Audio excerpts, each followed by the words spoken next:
American Girl books have been around for over 30 years, providing age-appropriate historical fiction for 8 to 12-year-olds. With engaging stories and historical facts, these books are the perfect thing for preteen girls to read. Hey guys, welcome back to the Jade Louse channel. Today we're going to be taking a closer look at these popular books for girls. Are they really as wholesome as they seem? I've read a ton of American Girl books. I read them as a kid, I read them as a teenager, and now I am reading them as an adult. And now, more than ever, I am noticing bad influences in these books. And by bad influences, I mean that the way some of these characters behave is not how you'd want your kids to behave. Most likely. Okay, if I'm being fair, some of the American Girls are better influences than others. For example, Samantha, the 1904 American Girl, is always trying to help people. Well, Kirsten, the American Girl for 1854, actually gets in trouble when she does something wrong. Unlike Felicity, who steals a horse with no repercussions, and by the end of the series, she gets to keep the horse, so... Okay, so now we're really going to get into the bad influences in American Girl books. Okay, so one thing that bothers me is the number of American Girl characters that just sneak out at night by themselves. There are at least 3 characters that do this. I haven't read every American Girl book, so I don't know them all. I could have even forgotten some from ones I read a while back. But I do know that Felicity does this, Samantha does this, and Josefina does this. But when Josefina does it, at least she is trying to prove someone's innocence, and she does bring her older sister along, and she does get punished, so... I feel like Josefina's is less of a bad example than the other people, but still, I don't recommend 9-year-olds running around by themselves. I don't think that leaving your house in the middle of the night and not telling anyone is the best choice anyways, but these characters are literal children. The historical characters are all 9 turning 10 years old. Also, several of the American Girls just kind of wander around by themselves. Maybe back in those days, kids really did just wander around by themselves. It seems weird to me, but... One thing about the American Girl books, there does seem to be a lot of focus on social change, and kids specifically causing and helping with social change. And the thing is, social change is not children's responsibility. If a family is working to help people or help the environment or something, that's one thing, but kids shouldn't just be going off helping with strikes or protests or whatever just because they feel like it. And when they're just running off to ride a horse or see where a maid went, it's just as bad, if not worse. Another problem I have with the American Girl books is the lack of respect for parents and the lack of discipline. In some of these books, the kids actually seem to know better than the parents. I don't know if children should be portrayed as knowing better than parents. I mean, how much do most 10-year-olds know about making good decisions? Now, I recently read the Marie Grace books, and she might actually know better than her dad. Marie Grace's dad is a doctor, and he just sort of ignores her while helping his patients. She basically has to fend for herself, so it's a good thing that Marie Grace has common sense. I mean, imagine Felicity with no supervision. Honestly, just looking through Meet Felicity the other day when I was getting ready for this video, just looking through this book, I was feeling sorry for her parents. And I don't hate Felicity, okay? As a kid, when I started reading these books, Felicity was my favorite. I feel sorry for her dad trying to explain why she stole this man's horse. I mean, Ben, the apprentice, he gets it. He says the punishment for horse theft is hanging, so it's pretty good for her that she didn't get hung after stealing it the first time, let alone letting it go the second time. So first she sneaks out at night to ride the horse by herself. Then she steals the horse. Then she has to give the horse back because you can't just steal someone's horse. Her dad is to explain it, but she does get her horse in book 5 or 6, I don't remember which.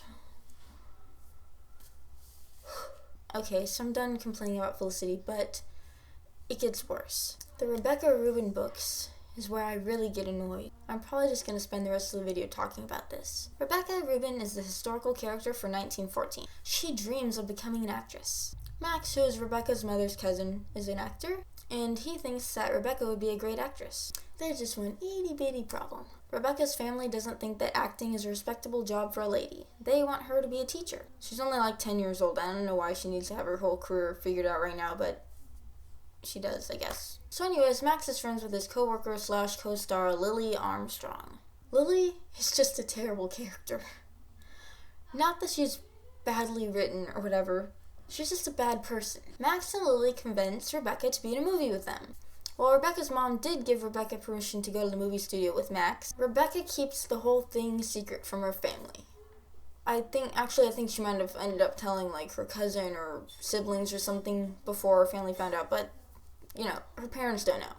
I'm pretty sure that Max and Lily are aware of Rebecca's parents' feelings on the subject. I'm not even sure if the Rubin family knows that Lily is an actress when they meet her. Now I'm going to talk a lot about Lily, but I just want to say it first, this is Max's fault.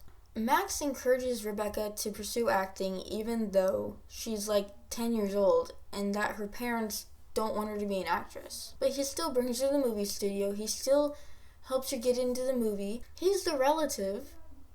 He should be somewhat responsible for what she's doing. To be fair, Rebecca did have some secrets in the first book. She sold her doilies or whatever, I don't know, stuff she like crocheted or knitted, and she was selling it at her dad's store, and she didn't know her dad knew she was doing it, but he knew. It's a little weird for a kid to be selling stuff they made without their parents knowing, but it's a lot less weird than being in a movie without your parents knowing when you know your parents disapprove of movies and you're like 9 years old, so you can totally make your own decisions. I don't see the need for the disobedience. I don't see the need for secrets. It's just...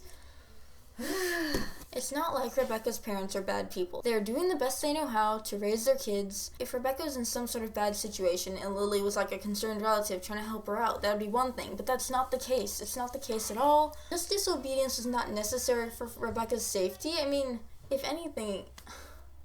Even if you thought acting was a great job for an adult, you might not want your 10-year-old in a movie. I just know that if I was a kid, I wouldn't want my cousin's girlfriend telling them what to do and getting them to sneak around behind my back and do things that they know I don't approve of. In the Samantha books, Cornelia is a way better mentor/role model for Samantha than Lily is for Rebecca. While Cornelia does give her opinions on things such as women's rights, she doesn't try to convince Samantha to disobey the grandmother who raised her. Samantha does get into some trouble with Cornelia's younger sisters who are the same age as Samantha, but I feel like kids convincing other kids to disobey authority isn't as bad as an adult encouraging a child to disobey and keep secrets from their parents. Cornelia's sisters did get Samantha into some trouble in New York, but the thing that they convinced her to do that was disobeying Grandmary, it was long underwear.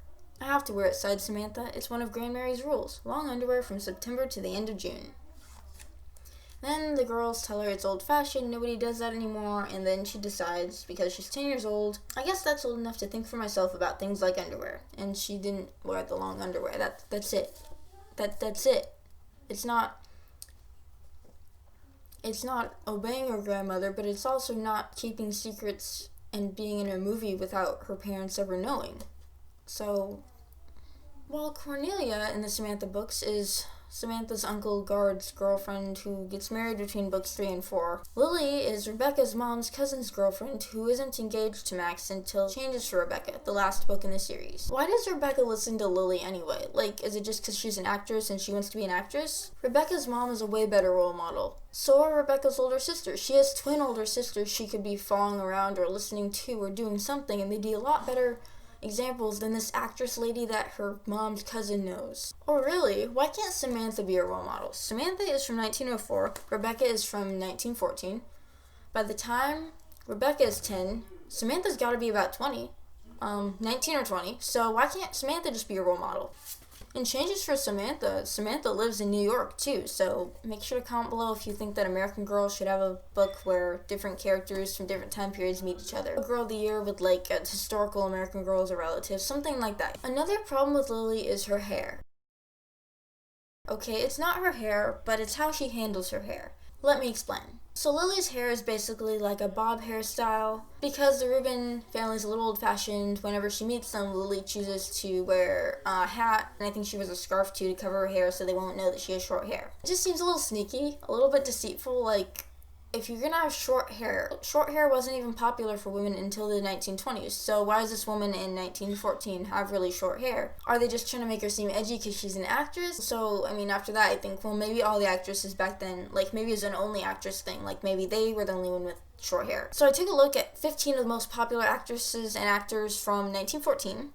There were 8 women on the list, and some of them had short hair and some of them had long hair. So it wasn't just like every female actor had to have short hair or something. Actress Pearl White was mentioned in the Rebecca book, and she did have short hair like Lily. At least she did in her 1914 film, The Perils of Pauline. I just don't know why she needs to have really short hair. Even in the movie she starred in the book, she didn't have short hair as the character. Like, she had a long curly wig, I think. I mean, if your hair is longer, at least you could tie it up and hide it under a wig. Or if your hair is like shaved like a boy, basically, I guess, that would be really really easy to put a wig over, but I don't see what the point of a bob is under a wig. I don't see why she would have short hair when it wasn't popular, and it wasn't even like a required thing for actresses, like, oh, you can't get a job if you don't have short hair. Okay, I'm done ranting about her hair. Let's get back to Rebecca. And then there's this circumstance and changes for Rebecca. This is the last book of the Rebecca series. So this happens when Rebecca is at her cousin's house, and they find out that there's a strike at the factory where her uncle works. Rebecca's aunt goes to the strike and tells the kids to stay home. There's Rebecca and then two of her cousins. The kids decide they should disobey. I think,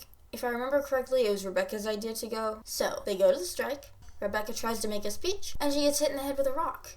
While she recovers, because she's like knocked out, and then she's dizzy for days afterwards, Lily and Max decide to visit. Let's just read from the book here. So this is Rebecca talking. I guess I shouldn't have gone to the strike, she admitted quietly. Says who? Lily leaned over and lowered her voice even more. Listen, doll baby, you made the world a little better by speaking out for what you believe in. Nobody can fault you for wanting to see more fairness in the world. Just remember that the best we can do in this life is follow our hearts. Rebecca leaned gratefully into Lily's hug. The best we can do in this life is follow our heart. Rebecca knew she had also followed her heart when she acted in the movie. She decided she wouldn't tell her family about that for a long, long time, if ever. I mean, I get the point of having dreams and trying hard and everything. That's sort of what American Girl wants to promote throughout their books. You know, the whole thing of follow your inner star, whatever, that's like the American Girl thing. But you can't just follow your heart in life. You crusher of little girls' dreams! And meet Rebecca. Rebecca's father tells her, we should help others whenever we can. Your heart tells you the right thing to do.